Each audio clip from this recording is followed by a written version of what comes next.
সুপ্রিয় দর্শক, আমন্ত্রণ জানাচ্ছি চট্টগ্রাম কথা শোনার জন্য। দর্শক, আপনারা জানেন আমাদের এই অনুষ্ঠান থেকে চট্টগ্রাম তথা বাংলাদেশের ইতিহাস, ঐতিহ্য, ব্যবসা, বাণিজ্য, শিল্প, সাহিত্য, সংস্কৃতি এবং বিভিন্ন বিষয় নিয়ে কথা বলে থাকি। আজকের বিষয় চট্টগ্রামের জলবদ্ধতা এবং মাননীয় প্রতিমন্ত্রীর প্রহসন।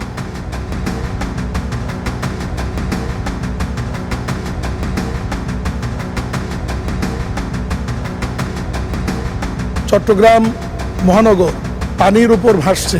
বিষয়টি সম্পূর্ণ ভিত্তিহীন, বানোয়াট, কাল্পনিক এবং 24 সালের ছবি প্রচার করে একটি অপপ্রচার চালানো হয়েছিল।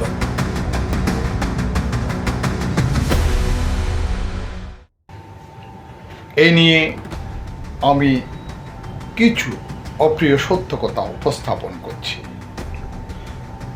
প্রথমে উপস্থাপনে আমরা চট্টগ্রামের জলবদ্ধতার সাম্প্রতিক গত 28শে এপ্রিল অতিরিক্ত বৃষ্টিপাতের কারণে যেই জলবদ্ধতা সৃষ্টি হয়েছিল, চট্টগ্রাম শহর নদী এবং সাগর পরিণত হয়েছিল, জল জট সৃষ্টি হয়েছিল, সেই দৃশ্যটুকু বিভিন্ন পত্রপত্রিকা এবং টেলিভিশন চ্যানেলে যারা লাইভ করেছে, সরাসরি দৃশ্য ধারণ করেছে, সেগুলো আগে আমরা একটু দেখে আসি। চলুন।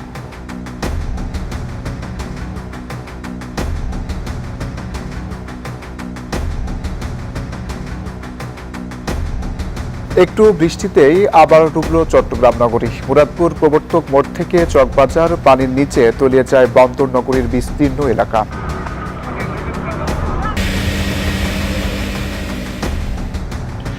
দর্শক, নিশ্চয় আপনারা এর মধ্যে দেখেছেন, আমরা জলবদ্ধতার দৃশ্যগুলো আমরা দেখিয়েছি। এর মধ্যে চট্টগ্রাম সিটি কর্পোরেশনের মেয়র ডাক্তার শাহাদাত হোসেন যে জলবদ্ধতা চলাকালীন যে দৃশ্য অবলোকন করেছেন, সরাসরি মাঠে ছিলেন, তিনি কি বলেছেন, কি দেখেছেন, কি দেখাচ্ছেন, সেটাও একবার আমরা দেখে আসি। চলুন।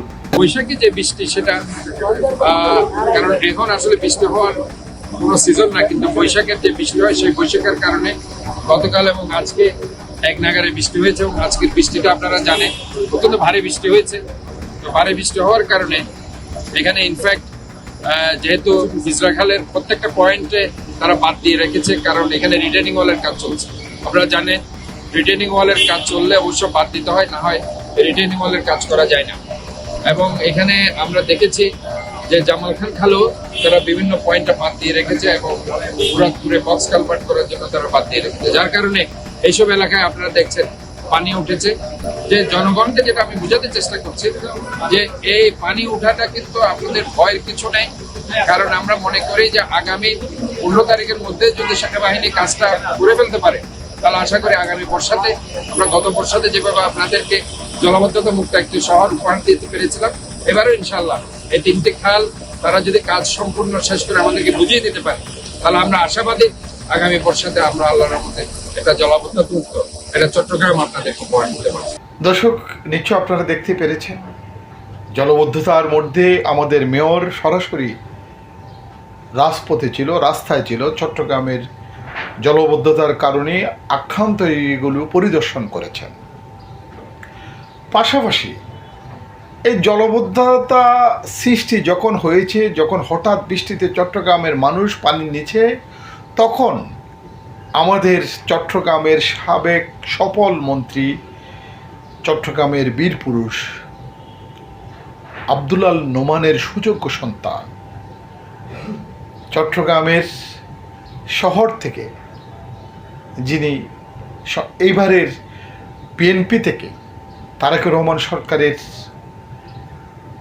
সংসদ সদস্য হিসেবে নির্বাচিত হয়েছেন, সাইদ নোমান তুজ্জ, তিনি পার্লামেন্টে জরুরিভাবে দাঁড়িয়ে মাননীয় প্রধানমন্ত্রী তারেক রহমানের উপস্থিতিতে জলবদ্ধতার বিষয়ে মাননীয় স্পিকারকে অবগত করেছেন এবং জরুরি ভিত্তিতে পদক্ষেপের কথা বলেছেন। চলুন কি বলেছেন উনি, তার কথাগুলো আমরা একবার শুনে আসি। চট্টগ্রামের সবচেয়ে বড় সমস্যা জলাবদ্ধতা। এই মুহূর্তে চট্টগ্রামের মানুষ পানিতে ভাসছে। সাধারণ মানুষের যাদের বাসা ছিল না, তাদের জীবন আসলেই আক্ষরিক অর্থে পানিতে ভাসছে এবং আমাদের পানি গলা পর্যন্ত পুরো চট্টগ্রাম জুড়ে। মানুষ ভাবতে শুরু করেছে যে চট্টগ্রামের এই সমস্যার কোনোদিন সমাধান হবে না। আমাদের মাননীয় প্রধানমন্ত্রী, মানবিক প্রধানমন্ত্রী, তিনি সবসময় মৌলিক জায়গায় হাত দেন। চট্টগ্রামের জন্য যদি প্রথম একটি কাজ করতে হয় তাহলে আমাদের এই জলাবদ্ধতার সমস্যাকে নিরসন করতে হবে এবং সেজন্য এই মুহূর্তে আমাদের পত্র পত্রিকা মিডিয়াতে যেভাবে আমরা দেখছি সেটাকেই যদি আমরা চিন্তায় আনি তাহলে আমাদের দেশীয় এবং বিদেশি বিশেষজ্ঞদের দিয়ে এমন একটি ব্যবস্থা অন্তত কয়েক বছরের মধ্যে আমাদের দাঁড় করাতে হবে যেখানে মানুষ আমাদেরকে যে ভোট দিয়ে বারবার সংসদে পাঠায় এবং নেতাদের উপরে ভরসা করে। দর্শক, নিশ্চয়ই আমরা এতক্ষণ আমাদের সাইদ আল নোমানের পার্লামেন্টে দাঁড়িয়ে তিনি কথা বলেছেন। তার পাশে চট্টগ্রামের আরও দুজন নির্বাচিত এমপিও ছিলেন, একজন আবু সুফিয়ান, আরও একজন আমাদের এরশাদুল্লাহ সাহেব।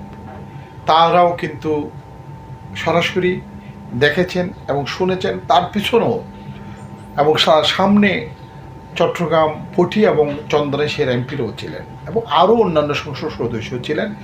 সৌভাগ্যক্রমে আমি কিন্তু ওই সংসদে টুরিস্ট পত্রিকার নিউজ কভারের জন্য আমি সংসদ অধিবেশনে গ্যালারিতে বসা ছিলাম এবং সরাসরি আমি অবলোকন করেছি। দর্শক, এরপরে আমি যাব আমাদের মাননীয় প্রধানমন্ত্রী তারেক রহমান বিশেষভাবে নির্দেশ দিয়েছেন চট্টগ্রামের জলাবদ্ধতা পরিদর্শন করার জন্য এবং বাস্তব চিত্র উপস্থাপন করার জন্য। সেক্ষেত্রে আমাদের চট্টগ্রামে স্থানীয় সরকারের প্রতিমন্ত্রী মীর শাহ আলম তিনি চট্টগ্রামে আসছেন এবং পরিদর্শন করেছেন। পরিদর্শনকালে তিনি কিছু অবাস্তব কথা উপস্থাপন করেছেন। চট্টগ্রামে নাকি কোনো জলাবদ্ধতাই হয়নি, কাল্পনিকভাবে ছবি প্রকাশ করা হয়েছে। কিন্তু দুঃখজনক হলো সত্য, পাশে কিন্তু আমাদের চট্টগ্রামের সিটি কর্পোরেশনের মেয়র ডাক্তার সাদাত হোসেন দাঁড়িয়েছিলেন, কিন্তু তাকে কথা বলতে দেয়নি। আমাদের আজকের প্রশ্ন, ওনার পরিদর্শন কি প্রহসন ছিল নাকি চট্টগ্রামের মানুষের সাথে জলাবদ্ধতা নিয়ে দুষ্টুমি করার জন্য নিয়ে এসেছেন? অপ্রিয় সত্য কথাগুলো আমরা একবার শুনে আসি। চলুন। এই যে মিডিয়াতে যে সামাজিক যোগাযোগ মাধ্যমে যে আসছে যে চট্টগ্রাম পানির মধ্যে ভাসছে, আপনার চোখে কি দেখছেন? তাহলে আপনাদেরকে তো সচেতন হতে হবে, প্রতিবাদ করতে হবে। যেভাবে মিডিয়াতে নিউজটা এসছে সামাজিক যোগাযোগ মাধ্যমে, ওই রকম জলাবদ্ধতা আমি এসে দেখিনি। এবং রাতে আমি বক্তব্য বলেছি যে চট্টগ্রাম পানির মধ্যে ভাসছে না। অনেকে ট্রোল করে বলেছেন যে মাননীয় মন্ত্রী চশমার সমস্যা আছে, চোখে কম দেখেন, কিন্তু আপনারাও তো আমার সাথে কাল থেকে ছিলেন, আজকেও আছেন। আপনাদের কাছে আমি প্রশ্ন রাখতে চাই যে আজকে তো কোথাও আপনারা জলাবদ্ধতা দেখেন। দর্শক, শুধু তিনি চট্টগ্রামে মিডিয়াতে বলেনি, অপ্রিয় হলো সত্য। 30শে এপ্রিল বাংলাদেশ সংসদের শেষ অধিবেশন ছিল। ওই অধিবেশনটা ছিল অত্যন্ত গুরুত্বপূর্ণ এবং তথ্যভিত্তিক, সাবলীল বিভিন্ন উপস্থাপনা সংসদ সদস্য হতে শুরু করে মন্ত্রীরা উপস্থাপন করেছেন। মাননীয় প্রধানমন্ত্রী তারেক রহমানকে উদ্দেশ্য করে স্পিকারের মাধ্যমে স্থানীয় সরকারের প্রতিমন্ত্রী মীর শাহ আলম সাহেব জাতীয় সংসদে আমাদের চট্টগ্রামের জলাবদ্ধতা নিয়ে মিথ্যাচার করেছেন, অত্যন্ত দুঃখজনক। এবং তিনি সংসদে দাঁড়িয়ে যে কথাগুলো বলেছেন আমি ওই নিউজ সংগ্রহের জন্য সংসদ ভবন বা সংসদ অধিবেশনে উপস্থিত ছিলাম। চলুন তার বক্তব্যগুলো। এখানে রাজপথে বলেছেন আমাদের কোনো দুঃখ নেই, চট্টগ্রামবাসীর কোনো দুঃখ নেই, কিন্তু তিনি সংসদে দাঁড়িয়ে অপ্রিয় মিথ্যা কথা, মিথ্যা তথ্য উপস্থাপন করেছেন। তা চট্টগ্রামবাসী মন ক্ষুণ্ণ করেছে, পুরো জাতি সেটা দুঃখ প্রকাশ করেছে। আমরা তার কথাগুলো শুনে আসি। চট্টগ্রাম মহানগর পানির উপর ভাসছে, এরকম একটি বিষয় আসছিল এবং এটি সামাজিক যোগাযোগ মাধ্যমে ব্যাপক প্রচার হয়েছিল এবং এই বিষয়ে মাননীয় প্রধানমন্ত্রী তার প্রশ্ন উত্তরের সময় চট্টগ্রাম মহানগরবাসীর কাছে দুঃখ প্রকাশ করেছিল এবং গতকালই মাননীয় প্রধানমন্ত্রী এবং স্থানীয় সরকার মন্ত্রণালয়ের মাননীয় মন্ত্রী আমাকে নির্দেশনা দিয়েছিলেন যে চট্টগ্রাম গিয়ে সরজমিনে পরিদর্শন করে বিষয়টি কি হয়ে আছে বা কি করা যায় বিষয়টি দেখবার জন্য। আমি গতকালই চট্টগ্রামে গিয়েছিলাম। সেখানে সিটি কর্পোরেশন, চট্টগ্রাম উন্নয়ন কর্তৃপক্ষ, পানি উন্নয়ন বোর্ড সহ সবাইকে নিয়ে গতকাল এবং আজকে দুপুর পর্যন্ত আমি চট্টগ্রাম ঘুরেছি।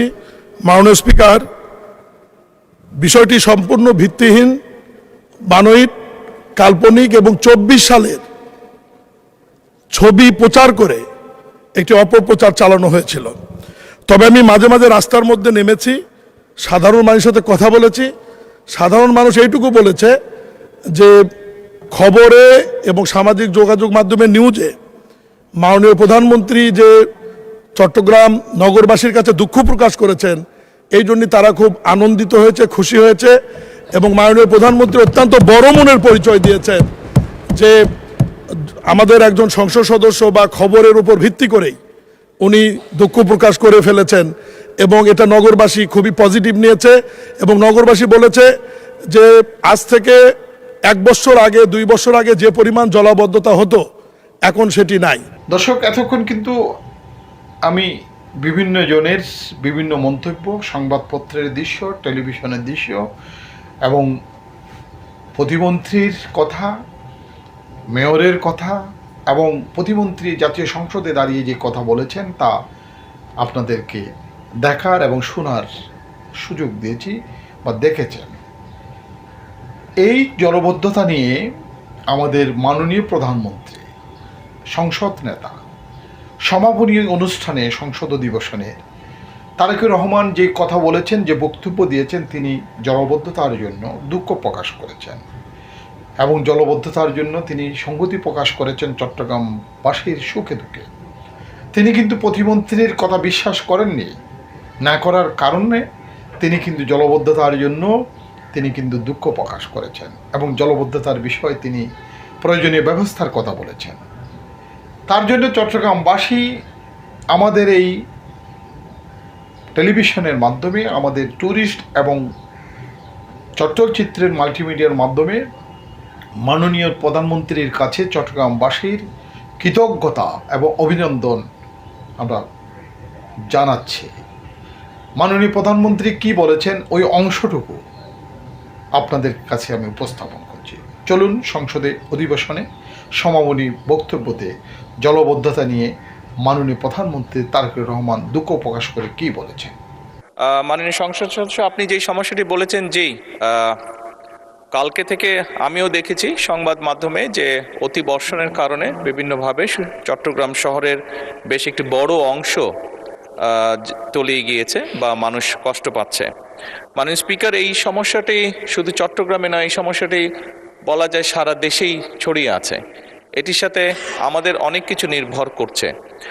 ঢাকা শহরে এরকম অনেকগুলো বিষয় আছে যেখানে একটু বৃষ্টিতেই পানি বন্ধ হয়ে যাচ্ছে, আটকে যাচ্ছে, জলবদ্ধতা তৈরি হচ্ছে।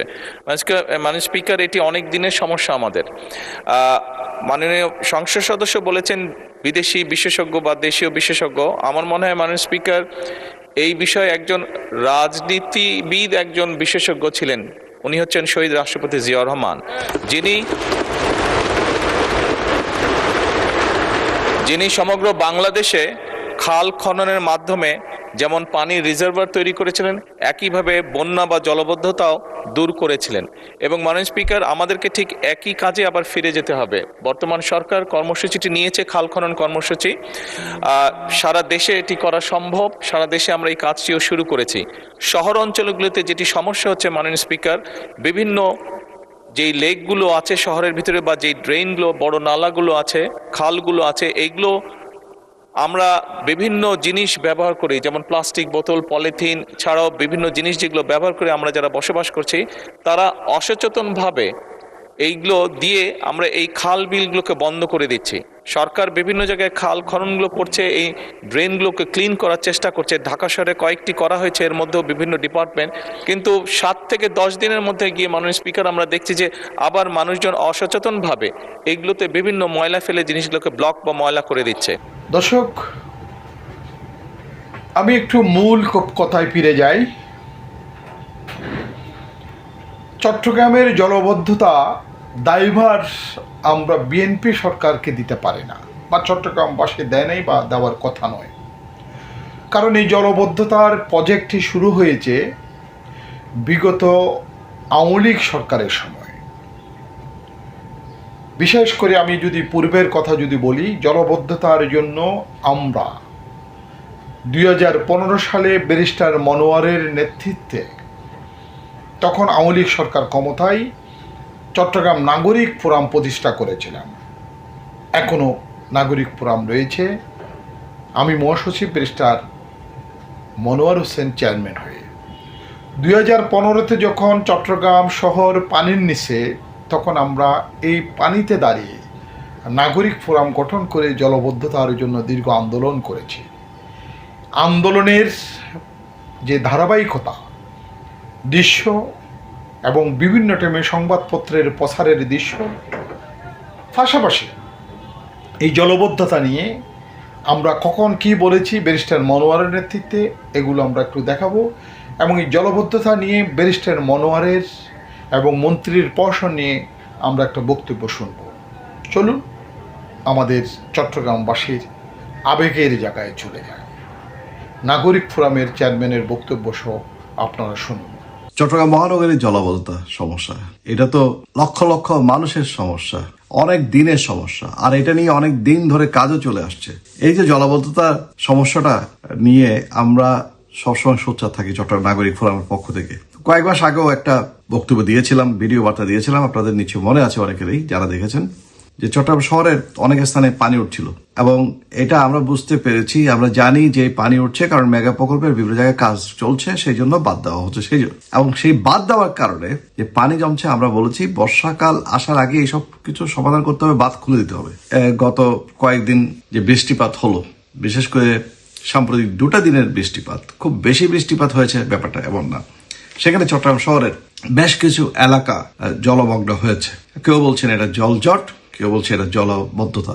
আসলে এটা জলাবদ্ধতা, অবশ্যই জলাবদ্ধ, জল আবদ্ধ হয়ে থাকে, সেটা জলাবদ্ধতা। জল জট আর যানজট বলে এটাকে হালকা করার কোনো বিষয় নয়। সম্প্রতি একজন মাননীয় মন্ত্রী সাহেব মন্তব্য করেছেন, এটা তার ব্যক্তিগত মতামত, আমি এটা নিয়ে বেশি কিছু বলতে চাই না।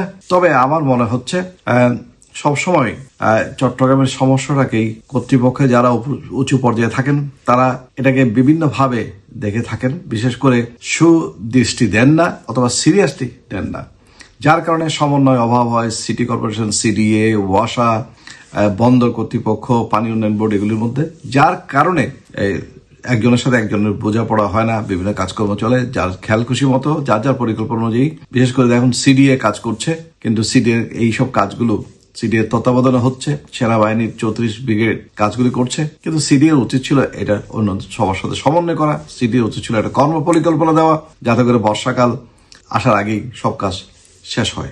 এখন মাননীয় মন্ত্রী সাহেব উনি এসে ঘুরে গেছেন চট্টগ্রামে। উনি যখন এসছেন তখন হয়তো পানি ছিল না, কিন্তু যারা ওনার সাথে ছিলেন তাদের উচিত ছিল তাকে সঠিকভাবে রিপোর্টিং করা যে আসলে কি ভয়াবহ অবস্থা ছিল বিভিন্ন জায়গায়।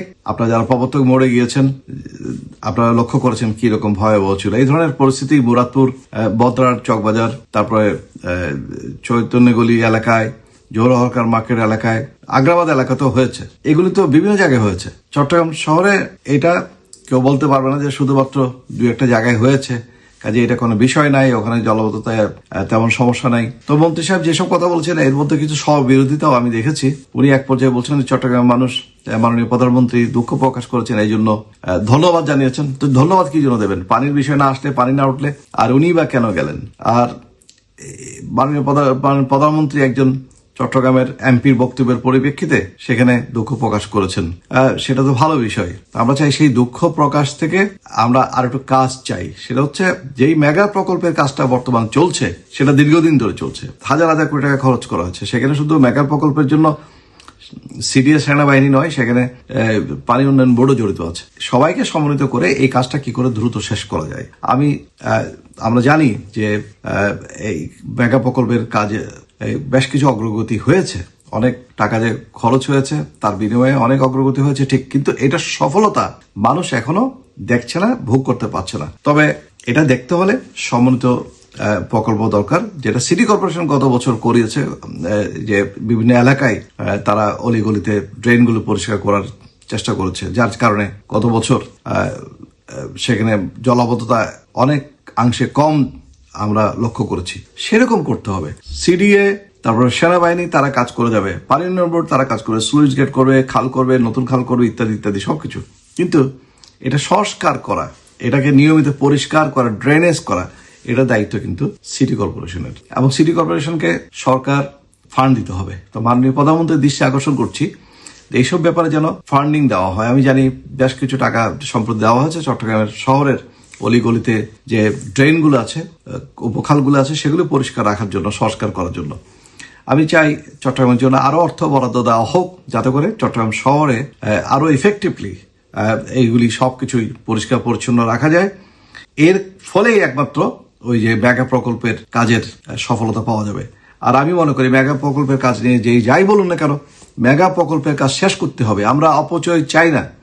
2015 সালে যখন সবাই নিচ্ছুক, কেউ কোনো সোচ্চার হচ্ছে না, 2-1টা মিডিয়া ছাড়া, এই জলাবদ্ধতা যখন আবারও প্রকট আকার ধারণ করেছে, তখন আমরা চট্টগ্রাম নাগরিক ফোরাম গঠন করে এই ইস্যুটাকে আবার সামনে নিয়ে আসি, যার ফলশ্রুতিতে মাননীয় প্রধানমন্ত্রীকে স্মারকলিপি, মানববন্ধন, সেমিনার, জনমত সৃষ্টি করার জন্য গোল টেবিল বৈঠক ইত্যাদির পর সেখানে 9,000 কোটি টাকার প্রজেক্ট এসছে, সেটা মেগা প্রকল্প। সেটা যদিও সেই সময় ইলেকশনকে সামনে রেখে এসছে, আমরা সরকারকে চাপ সৃষ্টি করেছি যাতে করে প্রকৃত অর্থে সেই বরাদ্দগুলো দেওয়া হয়, কাজটা যেন শুরু করা হয়। সেই জন্য আমরা কনভেনশন করেছিলাম 2019 সালে। সিটি কর্পোরেশন, সিডিএ, ওয়াসা, পানি উন্নয়ন বোর্ড সব প্রতিষ্ঠানগুলিকে নিয়ে আমরা একটা সমন্বয় সভা করেছিলাম, যেখানে মেয়র, চেয়ারম্যান সবাই ছিলেন, সবাই প্রতিশ্রুতি দিয়েছিলেন যে তারা সমন্বিতভাবে কাজ করবেন। পরবর্তীতে কেন হয়নি তারাই জানবেন। সেনাবাহিনী প্রথমবারের মতো জনগণের একটা প্রোগ্রামে এসে আমাদের সাথে মিটিং করে গেছেন, করে তারা বিস্তারিত বলেছেন তারা কি কি করবেন না করবেন, সীমাবদ্ধতা ইত্যাদি, এবং তারাও জনগণের সহযোগিতাও চেয়েছেন, সচেতনতাও চেয়েছিলেন। এবং আমি গত 2023 সালে 24 সালে তাদের সাথে সাক্ষাৎ করেছি। তাদের যিনি ব্রিগেডিয়ার আছেন, লেফটেন্যান্ট কর্নেল আছেন, প্রজেক্টের যারা দায়িত্বে আছেন, তাদের সাথেও আমি যোগাযোগ করছি, কথাও হয়েছে, বেশ কয়েকবার বৈঠক হয়েছে। তারা আমাদেরকে বলছেন এই ধরনের কনভেনশন আরো দরকার, জনগণের কিছু সহযোগিতা আপনাদের মতো সংগঠনগুলোর দরকার আছে। তা আমি কোনো এককভাবে কোনো প্রতিষ্ঠানকে আমি দায়ী করছি না, এখানে কাউকে অসম্মান করতে চাই না। যত দোষ, যত কপাল খারাপ, এটা আমাদের চট্টগ্রামবাসীর, অভাগা চট্টগ্রামবাসীর। আর চট্টগ্রাম অবহেলিত হলে, চট্টগ্রাম যদি এই অবস্থা চলতে থাকে, জাতীয় অর্থনৈতিক প্রাণকেন্দ্র চট্টগ্রাম সাফার করলে জাতীয় অর্থনীতি ক্ষতিগ্রস্ত হয়েছে, হবে। চট্টগ্রামকে বাণিজ্যিক রাজধানী করার ঘোষণা অনেক আগে থেকে দেওয়া হয়েছে, আমরা সেটা কাজে দেখতে চাই। বাণিজ্যিক রাজধানী যেন বাণিজ্যিক রাজধানীর মতো চকচকে করে, বাণিজ্যিক রাজধানীর মতো সুন্দর দেখায়, এবং সেরকম সুন্দর চট্টগ্রাম গড়ার জন্য সবাই কাজ করবেন এই আশাবাদ রাখছি। চট্টগ্রাম নাগরিক ফোরামের পক্ষ থেকে আপনাদের সবাইকে সালাম ও শুভেচ্ছা। দর্শক, শুধু এইখানেই শেষ নয়, আবার এখান থেকেই শুরু নয়। চট্টগ্রামের জলবদ্ধতা নিরসনের জন্য 2017 সালে 9 জুন, অর্থাৎ সংসদের বাজেট অধিবেশনের পরে, আমরা চট্টগ্রাম নাগরিক ফোরামের পক্ষ থেকে আমি কামাল উদ্দিনের নেতৃত্বে তৎকালীন প্রধানমন্ত্রীর কাছে এবং জলবদ্ধতার স্থায়ী সমাধানের জন্য 20,000 কোটি টাকার বরাদ্দ চেয়ে একটি স্মারকলিপি প্রদান করেছিলাম বিভাগীয় কমিশনার মাধ্যমে, এবং আমাদের স্মারকলিপির প্রেক্ষিতে 1 মাস পরেই অর্থাৎ 9 জুলাই তখনকার প্রধানমন্ত্রী আমাদের চট্টগ্রাম জলবদ্ধতা নিরসনের জন্য চট্টগ্রাম সিটি কর্পোরেশনের পরিবর্তে, তখন মেয়র ছিলেন আজীবন আছে, তার ব্যর্থতার দৃশ্যগুলো অবলোকন হওয়ার পরে চট্টগ্রাম উন্নয়ন কর্তৃপক্ষ তা সিডিএর মাধ্যমে 5,616 কোটি টাকা বরাদ্দ এবং আনুষঙ্গিক বরাদ্দ সহ প্রায় 12,000 কোটি টাকা বরাদ্দ দিয়েছিলেন পানি উন্নয়ন বোর্ড এবং অন্যান্য দপ্তর সহ সবাইকে দিয়ে, এবং এই কাজের দায়িত্ব দেওয়া হয়েছিল চট্টগ্রামের 34 ব্রিগেডের কনস্ট্রাকশন বিভাগের সেনা কর্মকর্তাদেরকে এবং সেনা বিভাগকে। 34 ব্রিগেডকে জলবদ্ধতার দায়িত্ব দেওয়া হয়েছিল। সেই সেনাবাহিনী আমাদের ভূমিকার জন্য আমাদের সাথে আলোচনা করেছেন এবং আমাকে পুরস্কৃত করেছিলেন জলবদ্ধতার প্রজেক্ট তখনকার সরকার থেকে আদায় করার আন্দোলনের জন্য। পাশাপাশি তখনকার মাননীয় প্রধানমন্ত্রীর দপ্তর থেকে আমাদের স্মারকলিপির প্রেক্ষিতে যে চট্টগ্রামে বরাদ্দ দিয়েছিল, চট্টগ্রাম নাগরিক ফোরামের বরাবরে একটি চিঠিও আমাদের কাছে প্রেরণ করেছিল। টোটাল দৃশ্যগুলো আপনারা একবার দেখুন।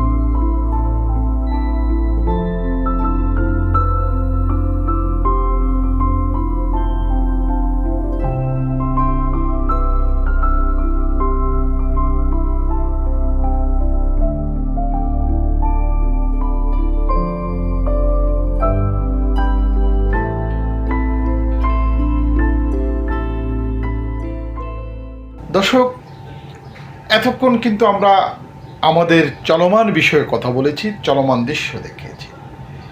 আমি যদি বলি আজকের সরকার যারা আছেন, বিগত সময়ে তারাও কিন্তু একাধিকবার সরকারের দায়িত্বে ছিলেন।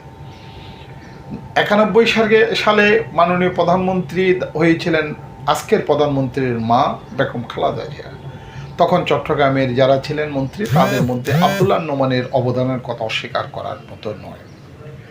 তার সময়ে আমার নেতৃত্বে আন্দোলনের প্রেক্ষিতে আমি 9 জুলাই হরতাল ঘোষণা করেছিলাম 94 সালে। সেই প্রেক্ষিতে চট্টগ্রাম উন্নয়ন আন্দোলনের প্রেক্ষিতে এস.এম. জামাল উদ্দিন এবং ব্যারিস্টার মনোয়ারের নেতৃত্বে দীর্ঘ আন্দোলনের প্রেক্ষিতে অনেক সফলতা আমরা অর্জন করছি। তার মধ্যে শিক্ষা বোর্ড, আজকের যে শিক্ষা বোর্ড তখনকার সরকার বিএনপি সরকার করেছিলেন, বিশেষ করে আব্দুল্লাহ নোমান সাহেব যথেষ্ট অবদান রেখেছেন। আমরা আন্দোলন করেছি, তিনি বাস্তবায়ন করেছেন। শিক্ষা বোর্ডের যে আজকে দৃশ্যমান অবস্থান, সেটা কিন্তু বিগত 91 সালের সরকারের অবদান, বিশেষ করে বেগম খালেদা জিয়া, তিনি আজকে আমাদের মাঝে নেই, তাকে আমি শ্রদ্ধার সাথে স্মরণ করি, এবং আব্দুল্লাহ নোমান আমাদের মাঝে নেই, তাকেও আমি শ্রদ্ধার সাথে স্মরণ করি। তারই অবদান। আমি 1994 সালে জুনের 2 তারিখ প্রেস কনফারেন্সের মাধ্যমে সরকারকে 1 মাসের সময় দিয়ে 9 জুলাই হরতাল ঘোষণা করেছিলাম শিক্ষা বোর্ডের দাবিতে, এবং হরতাল পালন হয়েছিল। সেই দৃশ্য, হরতালের আহ্বান এবং বিভিন্ন পত্রপত্রিকার তখনকার দৃশ্যগুলো একবার দেখে আসি।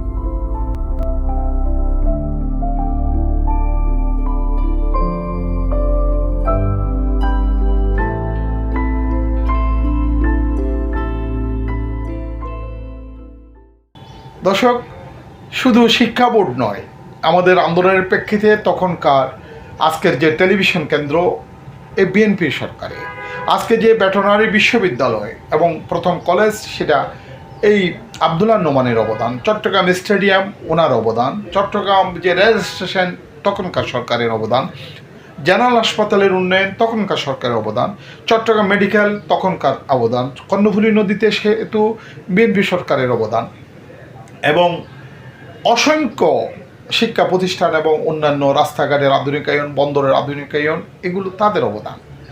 জলবদ্ধতার জন্য সাক্তার খাল খননের জন্য বাজেট দেওয়া তখন মেয়র এবি মহিউদ্দিন চৌধুরী, সেটাও বিএনপি সরকারের অবদান। অস্বীকার করার কিছু নেই।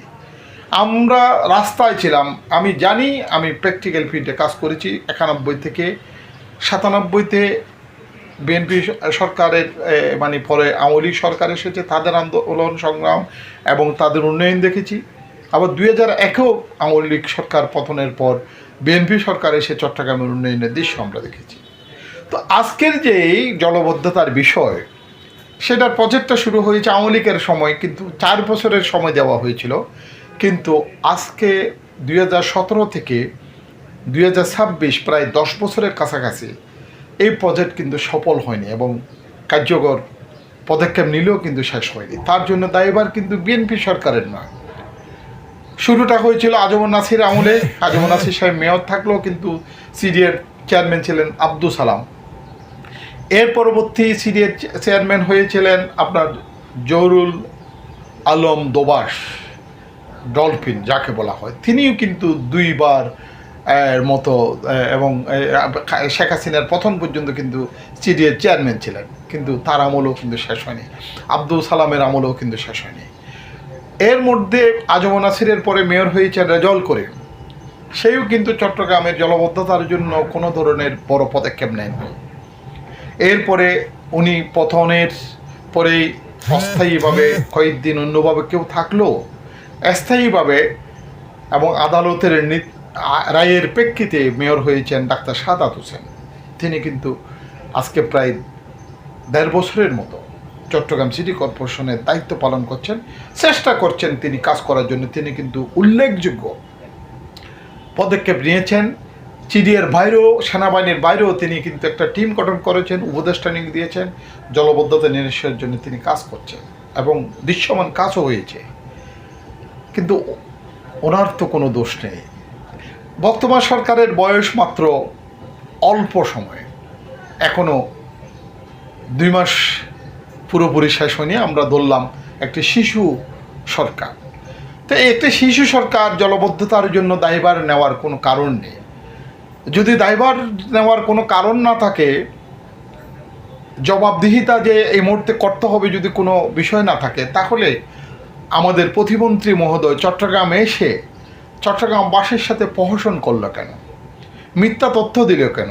বিভ্রান্তমূলক বক্তব্য দিলে কেন? এটা এখন মানুষের কাছে প্রশ্ন রয়ে গেছে। সংসদে তিনি মিথ্যা তথ্য দিল কেন? সংসদে দাঁড়িয়ে মিথ্যা বলা একটি অপরাধ, কাল্পনিক বলেছেন তিনি। অথচ আমাদের চট্টগ্রাম শহরের থেকে যারা নির্বাচিত হয়েছে তারা কিন্তু নীরবে শুনতে হয়েছে। এবং আব্দুল্লাহ নোমান সাহেবের সন্তান এখন এমপি সাইদ আল নোমান তুজ্জ সাহেব, তিনি কিন্তু দুঃখ প্রকাশ করে জরুরি ভিত্তিতে পদক্ষেপের কথা বলেছেন। তিনি নিজেও লজ্জিত হয়েছেন আমাদের প্রতিমন্ত্রীর কথা শুনে, এবং আমাদের মেয়র সাহেবও নিশ্চয় লজ্জিত হয়েছে চট্টগ্রাম। তাহলে এইটা কি আমাদের তারেক রহমান সরকারকে বড় করে দেখানো হয়েছে নাকি ছোট করা হয়েছে এই মিথ্যা তথ্য দিয়ে? কারণ তারেক রহমান সাহেব তো তিনি দুঃখ প্রকাশ করেছেন, চট্টগ্রামবাসীর কাছে তিনি একজন অবিস্মরণীয় নেতা হিসেবে কিন্তু প্রমাণ করেছেন। কেন জলবদ্ধতা হয়েছে? হতে পারে হঠাৎ বৃষ্টি হয়েছে, তার জন্য সরকার দায়ী না। এই সরকার মাত্র ক্ষমতা আসছে, ভয় পাওয়ার কিছু নেই।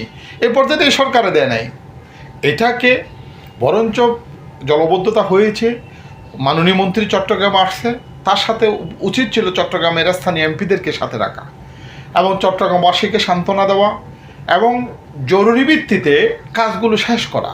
দীর্ঘ সময় যেখানে এই মানে জলবদ্ধতার প্রজেক্টগুলো শেষ হয়নি, কেন হয়নি, কারণটা কী ছিল, এগুলো নির্ণয় করা এবং কাজগুলো শেষ করে চট্টগ্রামবাসীকে জলবদ্ধতাকে মুক্ত করা।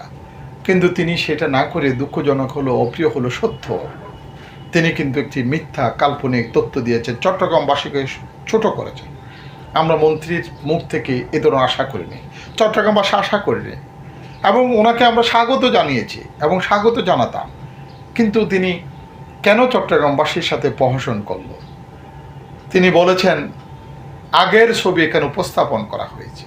আমি জানি না কী ছবি উপস্থাপন করা হয়েছে, যেখানে সরাসরি মানে বৃষ্টিপাতের রেকর্ড রয়েছে আবহাওয়া অধিদপ্তরে, পানি উন্নয়ন বোর্ডে, চট্টগ্রাম সিটি কর্পোরেশনে এবং সিডিএতে এবং সংবাদপত্রের বিভিন্ন সাংবাদিকদের ক্যামেরাতে, এবং সাধারণ মানুষ যে ওই দিন জলবদ্ধতার কারণে যে আটকা ছিল, ওই দিন এসএসসি পরীক্ষার্থীরা পানিতে কিন্তু আটকানো ছিল, রিক্সা ডুবে গিয়েছে, গাড়ি ডুবে গিয়েছে। তাহলে এই দৃশ্যগুলো আমরা যে দেখিয়েছি বা দেখাচ্ছি, নিশ্চয় মন্ত্রী মহোদয় দেখে লজ্জা পাবে না? এই বক্তব্যের কারণে মাননীয় প্রধানমন্ত্রী তারেক রহমানকে ছোট করা হয়নি, এই সরকারকে প্রশ্নবোধ করা হয়নি। ওই দিন বৃষ্টিপাতের জলবদ্ধতার দৃশ্য সারা পৃথিবী দেখেনি। তাহলে আমাদের মাননীয় মন্ত্রী, আমার আজকে প্রশ্ন, আপনি কি এই সরকারের পক্ষে কাজ করতে এসেছেন? আগামীতে সিটি কর্পোরেশনের নির্বাচন, আমাদের ডাক্তার সাদাত সাহেব যে দীর্ঘ 1.5 বছর যে কাজ করেছেন নিরলসভাবে, আপনার এই বক্তব্যের কারণে কিন্তু প্রশ্নবোধক হয়ে যাচ্ছে। তাহলে আগামী মেয়র নির্বাচনে প্রশ্নবোধক হয়ে যাচ্ছে না আপনার এই কারণে? আপনি কি এই সরকারের পক্ষে কাজ করার জন্য এসেছেন? চট্টগ্রামবাসীর প্রশ্ন, বিশেষ করে চট্টগ্রামের বিএনপির যে নেতাকর্মীদের প্রশ্ন, যারা এমপিকে নির্বাচিত করেছেন তাদের প্রশ্ন, তাদের নির্বাচনী এলাকার ভোটারদের প্রশ্ন, আসলে কি বিএনপির সফলতার কথা এবং শোনানোর জন্য আগামী স্বপ্ন, বিএনপি যে উন্নয়ন করবে, বিগত টাইমে যে বিএনপি উন্নয়ন করেছেন সেই দৃশ্যর সাথে তাল মিলিয়ে আগামীতে যে উন্নয়ন করবে সে আশ্বাসের বিশ্বাস ভঙ্গ করার জন্য এসেছেন? আমার মনে হয় চট্টগ্রামবাসী এটা নিয়ে হতাশ হয়েছে। আমরা এই অনুষ্ঠান থেকে আমি মাননীয় প্রধানমন্ত্রী তারেক রহমানকে কৃতজ্ঞতার সাথে অভিনন্দন জানাচ্ছি। তিনি কিন্তু মাননীয় প্রতিমন্ত্রীর কথা বিশ্বাস করেননি। বিশ্বাস করলে তিনি ওই দিন পার্লামেন্টে সমাপনী অনুষ্ঠানে দুঃখ প্রকাশ করতো না এবং জলবদ্ধতার বিষয়ে খবর রাখতো না। আজকের এই আলোচনা আমি কোনো সরকারকে কটাক্ষ করার জন্য নয়, এবং আমি আজকে এই সরকারের কাছে আজকের এই আলোচনার মাধ্যমে আমি আহ্বান জানাবো, জলবদ্ধতার জন্য আমরা চট্টগ্রাম আন্দোলন করেছি বিধায় আমাদের অধিকার রয়েছে বিধায় কথাটা বলছি। আমি সাংবাদিক হিসেবে নয়, আমি একজন চট্টগ্রাম উন্নয়নের আন্দোলনের নেতা হিসেবে 1988 সাল থেকে চট্টগ্রামের উন্নয়নের আন্দোলন করছি। আমি আব্দুল্লাহ নোমান সাহেবকে স্মরণ করার কারণ, তিনি চট্টগ্রামের উন্নয়নের জন্য আমাদেরকে আন্দোলন করার উৎসাহিত করত। তিনি মন্ত্রিত্ব থাকাকালীন আমাদেরকে শিখিয়ে দিত, এই বিষয়ে কথা বলেন, এ বিষয়ে কথা বলেন, এ বিষয়ে কথা বলেন, এ বিষয়ে কথা বলেন। আমি সাক্ষী অনেক আন্দোলনে তিনি আমাকে বলতো এভাবে আন্দোলন করো, না হয় আমরা আদায় করতে পারতাম না। আমি ভেটেরিনারি কলেজের ইতিহাস অন্যদিন বলবো। শিক্ষা বোর্ড তো আমার নেতৃত্বে আন্দোলনের প্রেক্ষিতে প্রতিষ্ঠা হয়েছে। আব্দুল্লাহ নোমান নিজে ফাইল নিয়ে তিনি এগিয়ে গেছেন। চট্টগ্রামকে বাণিজ্যের রাজধানী ঘোষণা তখনকার প্রধানমন্ত্রী, মাননীয় প্রধানমন্ত্রী খালেদা জিয়ার মাধ্যমে লালদিঘির পাড়েতে ঘোষণা করেছেন।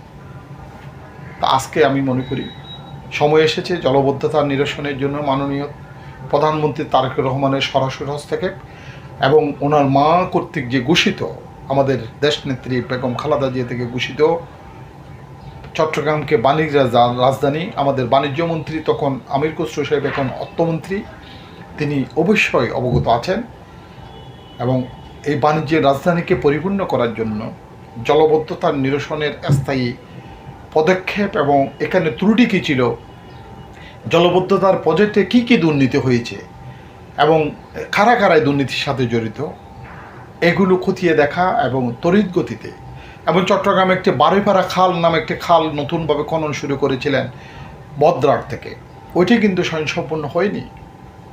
রাজাউল করিমের ওই খালের অনেক দুর্নীতির কথা প্রকাশ হচ্ছে। আমি মনে করি এগুলো তদারকি করার জন্য মাননীয় প্রধানমন্ত্রী তারেক রহমানের সরাসরি হস্তক্ষেপ, পাশাপাশি আমাদের সম্মানিত সংসদ সদস্য আবু সুফিয়ান সাহেব, তিনি রাজনৈতিকভাবে প্রতিষ্ঠিত একজন নেতা, উনি চট্টগ্রাম কোতোয়ালি থেকে নির্বাচিত। আমাদের আব্দুল্লাহ নোমান সাহেবের ছেলে সাইদ আল নোমান, উনি নবলমুড়ি আসন থেকে নির্বাচিত। এরশাদুল্লাহ সাহেব বলখালী তথা চান্দগাঁও ফাঁসলাইশ বাইজিৎ আংশিক থেকে নির্বাচিত। তাদের সমন্বয়ে এবং আজকের যে মেয়র যতক্ষণ পর্যন্ত তিনি দায়িত্বে আছেন, আগামীতে সুন্দর চট্টগ্রাম উপহার দেওয়ার জন্য একটি নতুন নির্বাচনের মাধ্যমে মেয়র নির্বাচন, নতুন মেয়রের দায়িত্ব দেওয়ার জন্য চট্টগ্রামের উন্নয়নগুলো পরিকল্পিতভাবে করার আমাদের আজকের এই আমি চট্টগ্রাম উন্নয়ন কথা বা চট্টগ্রাম কথা নামে কথাটি উপস্থাপন করলাম। এই কথাই এ তথ্যে যদি কোনো ধরনের ত্রুটি থাকে তা ক্ষমা সুন্দর দৃষ্টিতে দেখার অনুরোধ জানিয়ে শেষ করছি। আপনারা ভালো থাকুন, সুস্থ থাকুন। আমাদের চট্টচিত্রর মাল্টিমিডিয়া পাশাপাশি ট্যুরিস্ট মাল্টিমিডিয়া এবং কথা টিভির সাথে থাকুন। ধন্যবাদ সবাইকে।